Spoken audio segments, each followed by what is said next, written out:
There's absolutely no excuse for Tyson Fury ducking Alexander Usyk. And we as boxing fans need to keep public pressure on him to make that fight. But failing that, the boxing world moves on and Fury's career moves on. The apparent frontrunner for the Gypsy King's next fight is Andy Ruiz. Deontay Wilder is the number one contender in the WBC rankings. Obviously, Tyson Fury is WBC champion. But we've already seen Fury and Wilder fight 3 times before. We don't want to see a fourth, at least not at this juncture. Therefore, Andy Ruiz, who's ranked number 2, is preferable, certainly to me, and I imagine most of you guys feel the same. However, there are other heavyweights who I'd rather see Tyson Fury face over Andy Ruiz. People like Filip Hrgovic, Joe Joyce, Frank Sanchez, Michael Hunter, Jared Anderson even. Reason being, styles make fights. And I think those fighters have styles that would allow them to be more competitive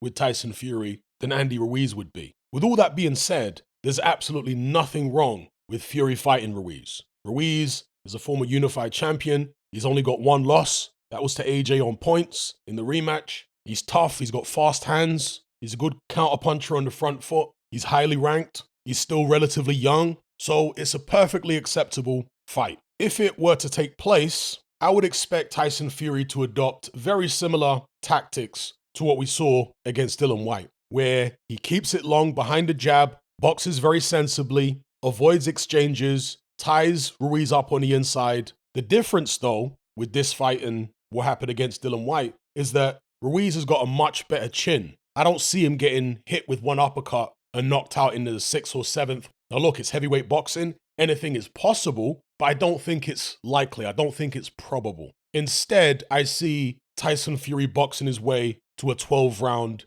points decision win. Similar to AJ in the Ruiz rematch, but I think Tyson Fury will do it with a lot more confidence. He isn't a traumatized fighter coming off a knockout defeat. And if Tyson Fury is serious about going down as one of the greatest heavyweights in history, he needs to rack up wins like this against the likes of Andy Ruiz. He needs to clean out the division. That's how you get taken seriously as a candidate for the greatest to ever do it. Part of legacy is longevity, especially if you don't have a whole heap of prime Hall of Famers on your resume. You need to compensate for that by making sure you fight everyone there is to fight. And of course, the very greatest heavyweights in history did both. They had Hall of Famers on their resume, and they cleaned out the division and fought everybody, or virtually everybody. It's a very high bar, but if you want people to take you seriously as a candidate for the top spot, that's the standard you have to reach. And Fury isn't even close to being there yet. Beating the likes of Andy Ruiz will help him work towards it, but it certainly won't be seen as a legacy-defining fight. It's more of a legacy-contributing fight.